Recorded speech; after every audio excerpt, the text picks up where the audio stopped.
Hi friends समस्त को नमस्कार केमती अच्छा आज गोटे सत्य घटना फिल्म गोटे देखा ये हूँ टर्किश मूवी फिल्म हूँ जदि आप देखिए एमती डर लगे जे आउ के भूत फिल्म देखा साहस भी करेंगे समस्ते बहुत व्यस्त था फिल्मटा अलग लांगुएज नई था बहुत लोक मैंने बुझीपारती आउ सब टाइटल देखिए फिल्म देखिले भी एत इंटरेस्ट होनी से आम चैनल सब अलग लांगुएज फिल्म तक आम ओडिया डबिंग करके फिल्म तक सर्ट्रे अपलोड कर या द्वारा आपको टाइम भी बहुत कम आप गोटे फिल्म को फुल देखिपारे जदि ये फिल्मटा को आप फुल देखा चाहते ताले ये फिल्म ना को आप चेक करके डाउनलोड करके देखिपारे प्रथम मुझे स्टोरीटा कहीदे जब भल लगे तो आप पचारे डाउनलोड करके देखिए प्रथम फिल्म स्टार्टिंग में हिरोइन होती गोटे डॉक्टर गोटे गाँ भितर गोटे झीटा को समस्ते भूत दृश्य करके धरिकी पीड़िकी केते कौन कर देखला बेलू हिरोइन सब कैमेरा रेकर्ड कर ये होती समस्ते टकुंट लोक मानक एमती कम करते देह खराब है तथा मेडिकल नौना यही कम कर कहीकि समस्त से रेकर्ड करके सब बड़े आनी जिते जहाँ भी होची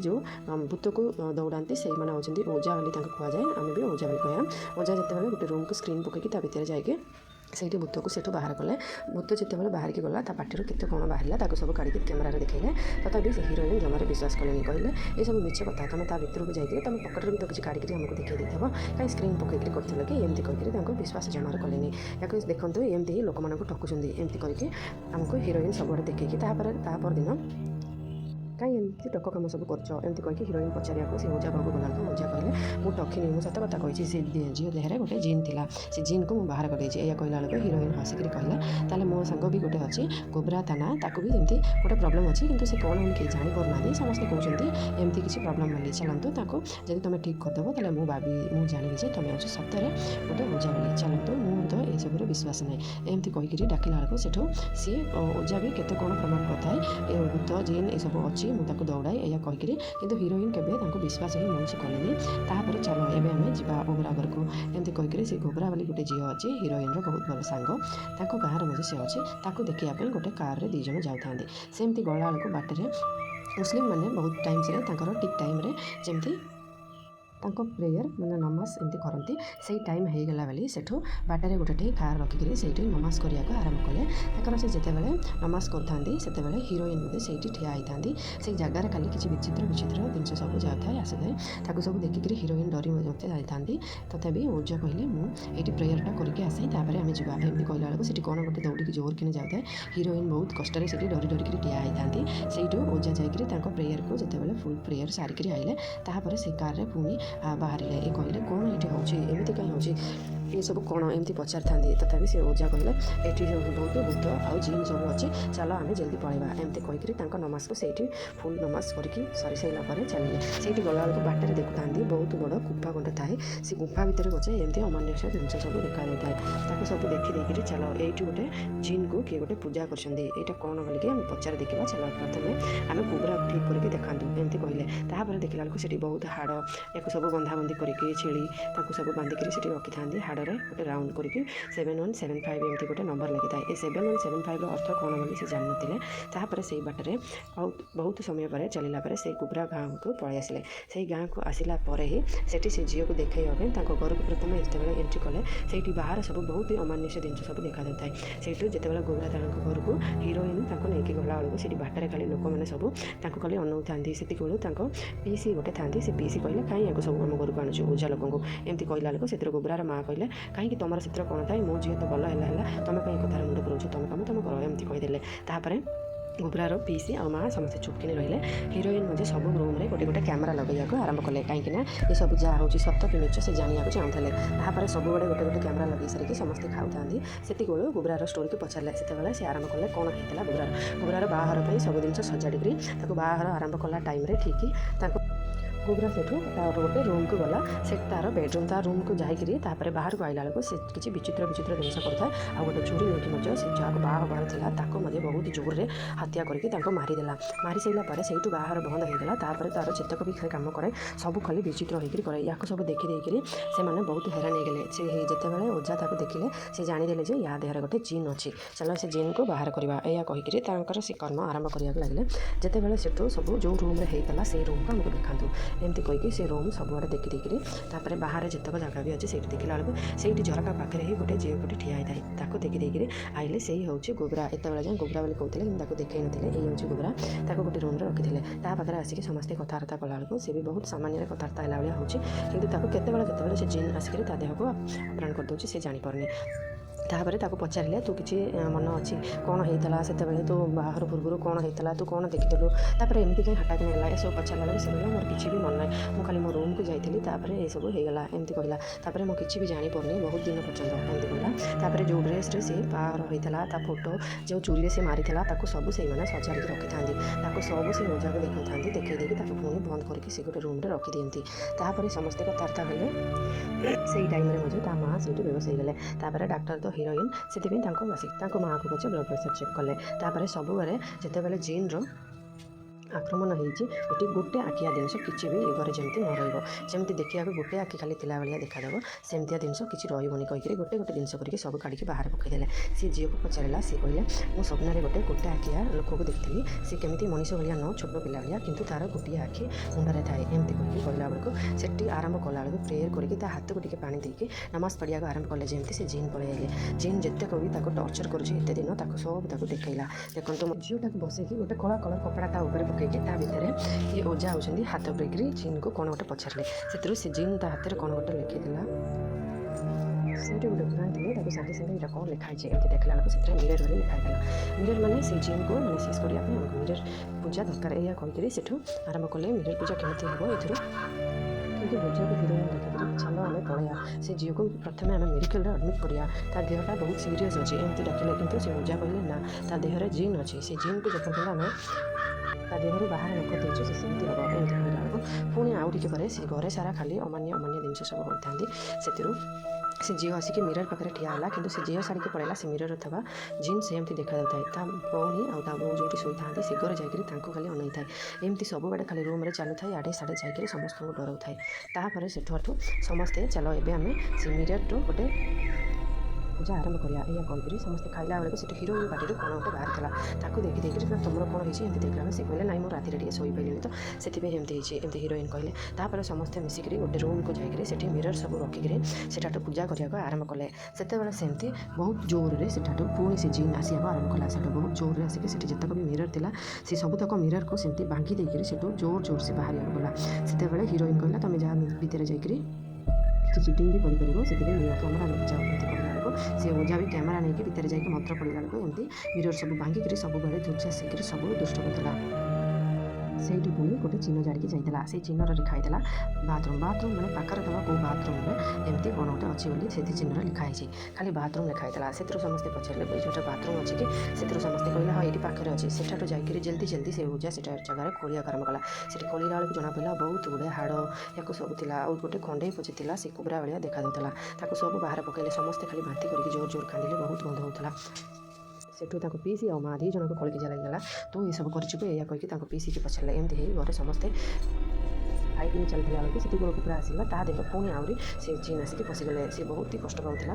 ହିରୋଇନ୍ ତାକୁ ଆଉ ସମୟ ନାହିଁ, ଏଥରକ ମୁଁ ତାକୁ ନେଇକି ଯିବି ଏମିତି କହିକିରି କେତେ କହିଲେ ବି ଓଝା କହିଲେ ମୋତେ ଖାଲି ଲାଷ୍ଟ ଚାନ୍ସ ଦିଅ, ଏତିକି ମୁଁ ସବୁ ଓଝା ସେଥିରୁ ପୂଜା କରିକି ଆରମ୍ଭ କରିକି ମୁଁ ସବୁ ତାଙ୍କ ଦେହର ଜିନ୍ଟାକୁ ବାହାର କରିଦେବି ଏଇଆ କହିକିରି ସେତିକି କୁକୁଡ଼ାକୁ ନେଇକରି ଗୋଟେ ରୁମ୍ରେ ବସେଇକି ସେଇଠୁ ପୁଣି ପୂଜା ଆରମ୍ଭ କରିବାକୁ ଲାଗିଲେ। ଯେତେବେଳେ ପୂଜା ଆରମ୍ଭ କରିବାକୁ ଲାଗିଲେ ଓବ୍ରା ଖାଲି ଏପଟୁ ସେପଟୁ ଖାଲି ଦୌଡ଼ୁଥାଏ, ସମସ୍ତଙ୍କୁ ଡରାଉଥାଏ, ତଳୁ ପୁରା ଉପରକୁ ଚଢ଼ିଯାଏ। ଏମିତି ହେଇକରି ବହୁତ କଷ୍ଟରେ ତାଙ୍କ ଦେହରୁ ସେ ଜିନ୍କୁ ସେ ଓଝା ବାହାର କରିଥିଲେ। ଯେମିତି ତା ଦେହରୁ ଜିନ୍ ସବୁ ପଳେଇଲା, ସେ ବହୁତ ଭଲରେ ଥିଲା। ସେତିକି ଓଝା କହିଲା ହଁ ହଉ ଏତିକି ମୁଁ ତୁମକୁ ବିଶ୍ୱାସ କରୁଛି ଏମିତି ହିରୋଇନ୍ କହିକିରି ତାଙ୍କୁ ବିଶ୍ୱାସ ମଧ୍ୟ କଲା। ତାପରେ ଯେତେବେଳେ ସମସ୍ତେ ଯାହା ସେଇଠି ଶୋଇଲା ବେଳକୁ ସେଠି ପୁଣି ଗୋଟେ ବହୁତ ବିଚିତ୍ର ହସି ଦେଇକି ସେଠି ଚୋରି ନେଇକରି ବହୁତ ଜୋରରେ ଯାଇକି ତାର ସେଠି ଗୋଟେ ପିଇସି ଥାଏ, ସେ ପିଇସିକି ତା ମୁହଁକୁ ଖାଲି ବହୁତ ଜୋରରେ ଚୋରି ମାରିକିରି ମୁହଁକୁ ପୁରା ନଷ୍ଟ କରିଦେଲା। ଗୋଟେ ସାଇଡ଼ରେ ତା ମୁହଁକୁ ପୁରା ଡ୍ୟାମେଜ୍ କରିଦେଇକି ସେଠୁ କୁଆଡ଼େ ଚାଲିଗଲା। ପୁଣି ସେଠାଠୁ ଓଝା ଆସିକିରି ତମେ ଏଇଠି କ'ଣ କଲା ତାକୁ ସମସ୍ତେ ଧର ଏମିତି କହିକି ଗୋବ୍ରାକୁ ଖୋଜିଲା ବେଳକୁ ସେ କୁଆଡ଼େ ଯାଇଛି। କିନ୍ତୁ ଏଠି ତା ପିଇସିକୁ ମେଡ଼ିକାଲକୁ ପ୍ରଥମେ ନେଇକି ଯିବା ଏମିତି କହିକି ସମସ୍ତେ ବାହାରିକିରି ଗୋବ୍ରା କୁଆଡ଼େ ଗଲା ଦେଖିଲା ବେଳକୁ ପ୍ରଥମେ ଯେତେବେଳେ ଆଇଲେ ସେଇଠି ଗଛ ପାଖରେ ଗୋଟେ ଚିହ୍ନ ଲଗା ହେଇଥିଲା, ଯେମିତି ସେଠି ଗୋଟେ ଜିନ୍ର ପୂଜା ହେଲା ଭଳିଆ ସେଇ ଜାଗାରେ ଆସିକିରି ଠିଆ ହେଇଛି। ସେଠାଠୁ ଠିଆ ହେଇକିରି ଗୋବ୍ରା ଖାଲି ମୋତେ କ'ଣ ଏତେ ସହଜରେ ତୁମେ ବାହାର କରିପାରିବ, ମୁଁ ଯାହା କରିବାକୁ ଆସିଛି ତାକୁ କରିକି ହିଁ ଯିବି ଏମିତି କହିକିରି ବହୁତ ଜୋରରେ ପାଟି କରୁଥିଲା। ତାପରେ ତା ପିଇସି ନିଜ ଡାକ୍ତରଖାନାରୁ ଘରକୁ ଆଇଲା, ତା ମୁହଁର ଗୋଟେ ପଟେ ପୁରା ତାକୁ ଛୁରୀରେ ମାରିକି ବହୁତ ବଡ଼ ବଡ଼ ଗାଁ ଗୋଟେ କରିଦେଇଥିଲେ। ତାପରେ ସେ ଯେତେବେଳେ ଘରକୁ ଆଇଲେ ସବୁଆଡ଼େ ଦେଖିଲେ ଗୋବରା କେଉଁଠି ବି ନାହିଁ। ଗୋବରା କୁଆଡ଼େ ଗଲା ଏମିତି ଖୋଜିଲା ବେଳକୁ ସିଏ ଖାଲି ଗୋଟିଏ ରୁମ୍ରେ ବସୁଛି, ଆଉ ଜୋର ଜୋରରେ ବିଚିତ୍ର କାମ କରୁଛି, ଆଉ ଜୋର ଜୋର କାନ୍ଦୁଛି, ଏମିତି ସବୁ କରୁଛି। ଏଇଆ କହିକିରି ସେଠୁ ସମସ୍ତେ ଗୋବରା କେଉଁଠି ଅଛି ଚାଲ ଏଇନେ ଖୋଜିବା କହିକି ବାହାରିଲା ବେଳକୁ ସେଇଠୁ ଗୋବରାର ମାଆ କହିଲେ ଏଇ ପାଖ ଗାଁ ଗୋଟେ ଅଛି, ସେଠି ସମସ୍ତେ ଖାଲି ଜିନ୍ର ପୂଜା କରନ୍ତି, ଜିନ୍ର ଯେତେକ ବି ପ୍ରୋବ୍ଲେମ୍ ହେଉଛି ସେଇଠି ସମସ୍ତେ ଠିକ୍ କରନ୍ତି, ଯାଆନ୍ତୁ ସେଠି ଗୋଟେ ଲୋକ ଅଛନ୍ତି ତାଙ୍କୁ ପଚାରିବ। ଏଇଆ କହିଲା ବେଳକୁ ସେଠି ଓଜା କ'ଣ କଲେ 775ର ଅର୍ଥ କ'ଣ କଲେ ବୁଝିବା ପାଇଁ ଆଉ ଗୋଟେ ଲୋକକୁ ଫୋନ୍ କରିକି କହିଦେଇକି ତାପରେ ସେ ବାହାରିଲେ। କିନ୍ତୁ ସେ ଯେଉଁ ଗାଁକୁ ଯାଇକି ପହଞ୍ଚିଲେ ସେ ଗାଁରେ ଯେତେବେଳେ ବି ଦେଖିଲେ ସବୁଆଡ଼େ ଖାଲି ବିଚିତ୍ର ଜିନିଷ ସବୁ ବି ଡରେଇଲା ଭଳିଆ ଜିନିଷ ଥିଲା। ତାକୁ ସବୁ ଦେଖିକିରି ହିରୋଇନ୍ ଖାଲି ଡରି ଡରିକି ଯାଇଥାନ୍ତି। କିନ୍ତୁ ଓଜା ୟାକୁ ସବୁ ଦେଖିକିରି ସେଇ ଘର ପାଖେ ଯେମିତି ଏମାନେ ଯାଇକିରି ପହଞ୍ଚିଲା ବେଳକୁ ସେଠି ଗୋଟେ ଲୋକ ଥିଲା, କିନ୍ତୁ ସେ ଗାଁରେ କେହି ବି ଜଣେ ମଣିଷ ନଥିଲେ। ସେ ଗାଁରେ ପୁରାପୁରି ଗାଁ ହିଁ ପୁରା ଖାଲି ହେଇକି ପଡ଼ିଥିଲା। ଦେଖିଲା ବେଳକୁ ସେଠି କିଏ ବି ଗୋଟେ ବି ମଣିଷ ରହିଲା ଭଳିଆ ଗୋଟେ ଛୋଟ ପ୍ରମାଣ ବି ନଥିଲା। ସେଇଠି ଖାଲି ସବୁଆଡ଼େ ଖାଲି 775 ଲେଖିବା ଆରମ୍ଭ କଲା। ସେଠୁ ପୁଣି ସେଇ ଯେଉଁ ଘରେ ସେଇ ଲୋକ ରହୁଛନ୍ତି ସେଇ ଘରେ ଯାଇକି ଦେଖିଲା ବେଳକୁ ସେଇ ଲୋକଟା ସେଇଠି ଥିଲା। ତାକୁ ଦେଖିଦେଇକିରି ସେଇଠୁ ସେମାନେ ପଚାରିଲେ ତୁମେ ଏମିତି କ'ଣ ହେଲା, ଏଇ ଜିନ୍କୁ ଆମେ ଯେତେ ବାହାର କଲେ ବି ପୁଣି ପଳେଇ ଆଉଛି, ଆଉ 775 ଖାଲି ଲେଖୁଛି। ଏଇଆ ପଚାରିବା ପାଇଁ ସେଠି ଆସିକିରି ବସିଲେ। ସେତିକିବେଳୁ ସେ ପାଖ ଗାଁ ଲୋକ ତାଙ୍କୁ କହିଲା ଏମିତି ମାନେ ହିରୋଇନ୍ର ବାପା ଆଉ ସେ ଯେଉଁ ଗୋବେରାର ବାପା 2 ଜଣ ଯାଇ ଗୋଟେ ସାଙ୍ଗ ଥିଲେ। ସେତେବେଳେ କାଳରେ ସେମାନେ ବହୁତ ଗରିବ ମଧ୍ୟ ଥିଲେ। ଗରିବ ଥିଲେ ଯେତେବେଳେ ଗୋଟେ ଜିନ୍ ପାଉକୁ ପ୍ରାର୍ଥନା କଲେ ଯେମିତି ଏଇଠି ଗୋଟେ ବହୁତ ପଇସା ଆଉ ଦାନ ସବୁ ମିଳିବ ଏମିତି କହିକିରି ପୂଜା କରିକି ତାକୁ ଯେତେବେଳେ ଜିନ୍ ସବୁ ସୁଖ ଦେଇଦେଲା, ବହୁତ ଖୁସିରେ ସେମାନେ 2 ଜଣ ବହୁତ ଖୁସିରେ ବଞ୍ଚିଲେ। ଯେତେବେଳେ ବଞ୍ଚିଥିଲେ ତାପରେ ଜିନ୍ର ଆମର ଆଉ କିଛି ବି ଦରକାର ନାହିଁ, ଏତିକିବେଳୁ ଜିନ୍କୁ ମାରିକିରି ପୋତି ଦେବା କହିକି ତାକୁ ଗୋବେରା ଯେଉଁଠି ଠିଆ ହେଇଥିଲା ସେଇ ଗଛ ତଳେ ତାକୁ ମାରିକିରି ପୋତି ଦେଇଥିଲେ। ତାକୁ ବହୁତ କଷ୍ଟରେ ତା ଶକ୍ତିକି ସବୁ ନଷ୍ଟ କରିକି ତାକୁ ଭିତରେ ପୋତି ଦେଇଥିଲେ। ଏହା ପରେ ତ ଆରମ୍ଭ ହେଲା ପ୍ରୋବ୍ଲେମ୍। ସେ ଗାଁରେ ଯେତେକ ବି ପିଲାମାନେ ଜନ୍ମ ହେଲେ ସେମାନେ ସବୁ ବହୁତ ଭିକାର ଭିତରେ ଜନ୍ମ ହେଲେ। ତାକୁ ସବୁ ଦେଖି ଦେଇକିରି ଇଏମାନେ ତ ବହୁତ ପଇସା ରଖିଥିଲେ, ସେଇ ପଇସାରେ ସେମାନଙ୍କୁ ସବୁ ଠିକ୍ କରିବା ପାଇଁ ବହୁତ ପଇସା ମଧ୍ୟ ଦେଉଥିଲେ। କିନ୍ତୁ ଏତକ କହୁଛ ଠିକ୍, କିନ୍ତୁ ତୁମେ କେମିତି ଏ ଗାଁରେ କେହି ବି ନାହାନ୍ତି, ଏକୁଟିଆ ରହୁଛ? ଏମିତି ସେ ଓଜା ପଚାରିଲା ବେଳକୁ ସେ ଲୋକ କହିଲା ତାର ସ୍ତ୍ରୀ ହିଁ ତାକୁ ରକ୍ଷା କରୁଛି, ତା ସ୍ତ୍ରୀ ଗୋଟେ ଜିନ୍। ଏଇଆ କହିଲା ବେଳକୁ ସେଠି ବହୁତ ବିଚିତ୍ର ସାଉଣ୍ଡ ସବୁ ଶୁଭିଲା। ତାପରେ ଯେତେବେଳେ ବାହାରିକିରି 2 ଜଣ ଗଲାବେଳକୁ ବାଟରେ ଗୋଟେ ଏକ ଅଖିଆ ଛୁଆ ଗୋଟେ ଦେଖାଦେଲା।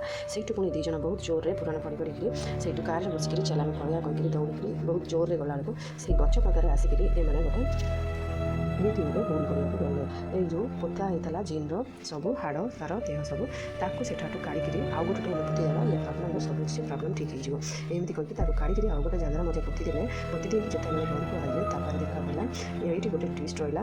ଯେଉଁ ଆଉ ଗୋଟେ ପାଖ ଗାଁର ଲୋକ ଥିଲା ସିଏ ଫୋନ୍ କରିକି କହିଲା ତୁମେ କି କାମ କଲ, ସେଇ ଜିନ୍କୁ ତୁମେ ଆହୁରି ଅଧିକା ଶାକ୍ତି ମାନେ ଯେଉଁଠି ବି ଜିନ୍ ଗୋଟେ ଜାଗାରେ ପୋତା ହେଇଛି ସେ ଆଉ ଗୋଟେ ଜାଗାକୁ ପୋତା ହେବ, ମାନେ ତା'ର ଶକ୍ତିକୁ ତୁମେ ବାହାର କରିଦେଲା ବୋଲି ଅର୍ଥ। ଏଇଆ 775ର ଅର୍ଥ ହେଉଛି ସେ ମରିନି ଅଛି ଆସିବ ଏମିତି ଲେଖାର ଅର୍ଥ। ଏବେ ଏଇଆ ଶୁଣିକିରି ହିରୋଇନ୍ ସେଇଠି ତା ରୁମ୍ରେ ଥିଲା, କିନ୍ତୁ ହିରୋଇନ୍ ଏସବୁ ଜାଣିନି ଯେ ଯଦି ଗୋବେରା ବି ଭଲ ହେଇଯାଇଛି। ତାପରେ ତା'ର ଗୋଟେ ଡ୍ରେସ୍ରେ ଗୋଟେ କପଡ଼ା କରିଲା, ତାକୁ ସେ ଖୋଲିକିରି ଦେଖିଲା ବେଳକୁ ସେଥିରେ ବହୁତ ଗୁଡ଼ିଏ ଲେଖା ହେଇଥିଲା ଯେମିତି ଜିନ୍ ଆଉ ଗୋବେରା ଆଉ ହିରୋଇନ୍ ଇଏ ସବୁ ଗୋଟେ ଡ୍ରଇଂ ଚିତ୍ରରେ ହେଇଥିଲା। ତା ଦେହରେ ୟାକୁ ଭାଙ୍ଗିକିରି ୟା ଡ୍ରେସ୍ରେ ସେ କପଡ଼ାଟା ଥିଲା। ଏଇଟା କେଉଁଠି ଥିଲା ଏମିତି ଖୋଜିଲା ବେଳକୁ ଏପଟେ ଓଜାକୁ ଦେଖାଉଛନ୍ତି। ସେ ଓଜା ଯେତେବେଳେ ଆଉଥିଲା 775ର ଅର୍ଥ ଏବେ ସେ ଜାଣିଦେଲା ଯେମିତି ସେଠାଠୁ ଏଇଠି ଆମେ ବହୁତ ବଡ଼ ଭୁଲ କରିଥିଲୁ, ତାକୁ ଆଉ ଗୋଟେ ଜାଗାରେ ପୋତିକି ଏଇଆ କହିକିରି ସେ ଯେତେବେଳେ ଜାଣିବାକୁ ବାହାରିଲା ବେଳକୁ ଗୋଟେ ଜିନ୍ କେବେ ଗୋଟେ ଜାଗାରୁ ଆଉ ଗୋଟେ ଜାଗାକୁ ପୋତା ହେବନି, ଯଦି ପୋତା ହେବ ତା ଶକ୍ତି ସବୁ ବାହାରିଯିବ, ତାପରେ ସେ ଲୋକଙ୍କୁ ବହୁତ ହି ହଇରାଣ କରିବ। ଏଇଆ କହିକିରି ସେମାନେ ସେଠାଠୁ ବାହାରିକି ଚାଲ ଏବେ ଆମେ ଗୋବେରାକୁ ହିରୋଇନ୍କୁ କେମିତି ବଞ୍ଚେଇବା। ଏଇଆ ଦେଖିଲା ବେଳକୁ ସେ ପାଖ ଗାଁର ଲୋକ ଯେ ଥିଲା ସିଏ ଆସିକିରି ବହୁତ ରଥ ଅବସ୍ଥାରେ ଆସିକିରି ତା ଘର ଉପରେ ପଡ଼ିଲା। ଏଠି ଗୋବେରାକୁ ଦେଖିଲା ବେଳକୁ ଗୋବେରା ବି ଗୋଟେ ବହୁତ ବିଚିତ୍ର ରୂପରେ ହେଇକିରି ସମସ୍ତଙ୍କୁ ମାରିବାକୁ ଲାଗିଲା। ଜିନ୍ ସେତେବେଳେ ପାଖ ଗାଁ ଲୋକକୁ ବି ଆଟାକ୍ କରିକି ମାରି ଦେଇଥିଲା।